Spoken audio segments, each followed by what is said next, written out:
I'd always thought my little corner of Willow Creek was paradise.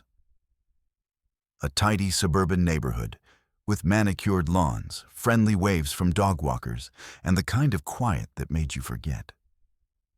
The city was just a 20-minute drive away. My backyard was my sanctuary. A modest patch of grass, framed by hydrangeas with a rickety wooden fence that gave just enough privacy. Every summer, I'd drag out my faded beach towel, slather on some SPF 50, and soak up the sun like it was my job. It wasn't fancy, but it was mine.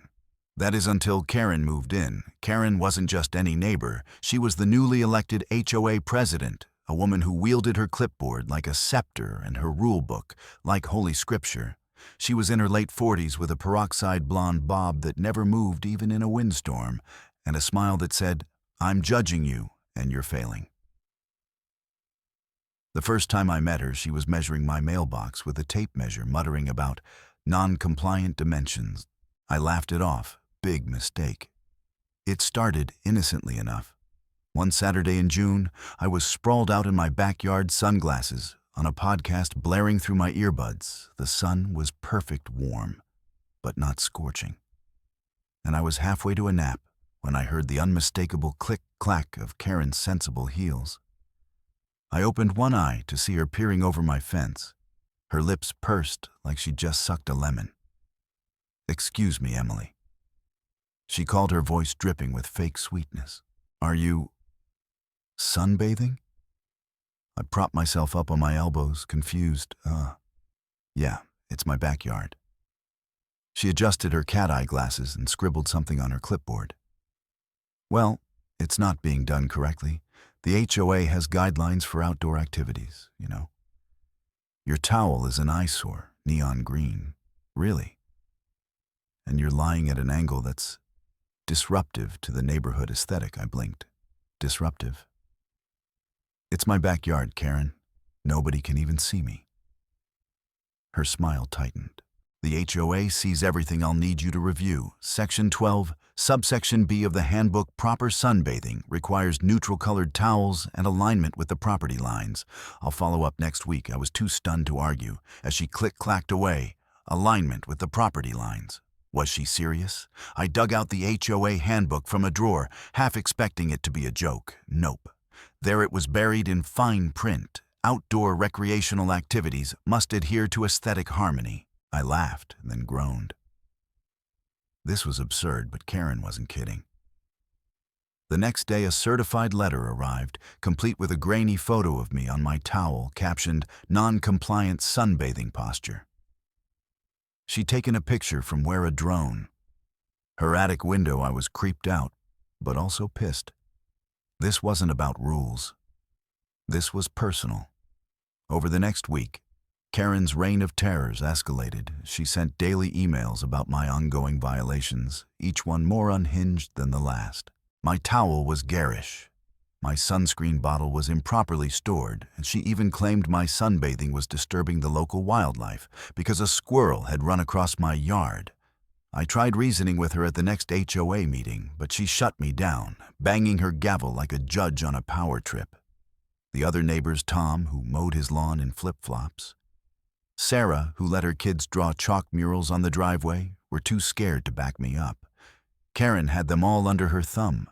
Then came the shocker. One morning, I found a neon orange sticker slapped on my back gate. "Notice of fines and potential line." Karen had gone nuclear. The letter inside detailed $500 in penalties for repeated aesthetic violations and threatened legal action. If I didn't comply by the end of the month, a lien. On my house, over a beach towel, my blood boiled. I wasn't just annoyed anymore.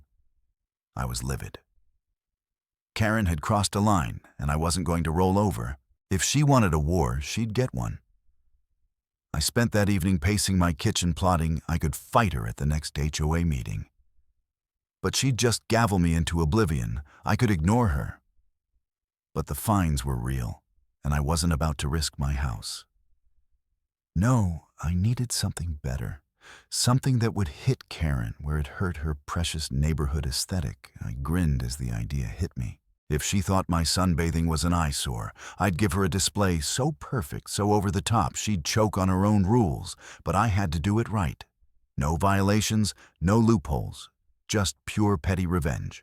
Step 1 research. I pored over the HOA handbook, memorizing every rule about outdoor furniture decorations and temporary structures. Karen's own weapon would be her downfall. The handbook allowed tasteful outdoor seating and neutral-colored shade structures as long as they were under 10 feet tall and didn't block sightlines. Perfect step 2 supplies. I drove to the fanciest home goods store in town and splurged on a resort-style lounge chair, cushioned reclining, the kind you'd see at a 5-star hotel. I added a massive white patio umbrella, sleek and elegant, and a matching white towel, so plush it could double as a mattress. Step 3, the stage. My backyard was too private for maximum impact, so I decided to set up in my front yard, technically allowed under the rules, as long as I stayed within my property lines. The plan came together over a week. I recruited Sarah, who was itching to stick it to Karen after she'd fined her for excessive chalk dust. Tom agreed to help after Karen cited him for improper sandal usage while mowing. We were a ragtag resistance fueled by spite and iced coffee. I also ordered a custom sign painted in bold red letters, enjoying my compliant sunbathing. It was petty, but it was legal. The handbook didn't say a word about signs under 3 feet tall. The big day arrived, a scorching Saturday with a cloudless sky. I woke up at dawn, buzzing with adrenaline. Sarah and Tom helped me set up the scene, the lounge chair positioned at a perfect 90-degree angle to the street and the umbrella angled for maximum shade, the towel draped like it belonged in a magazine. I wore a white sundress and oversized sunglasses, channeling my inner movie star. The sign went up last, propped against the umbrella's base, its red letters screaming defiance.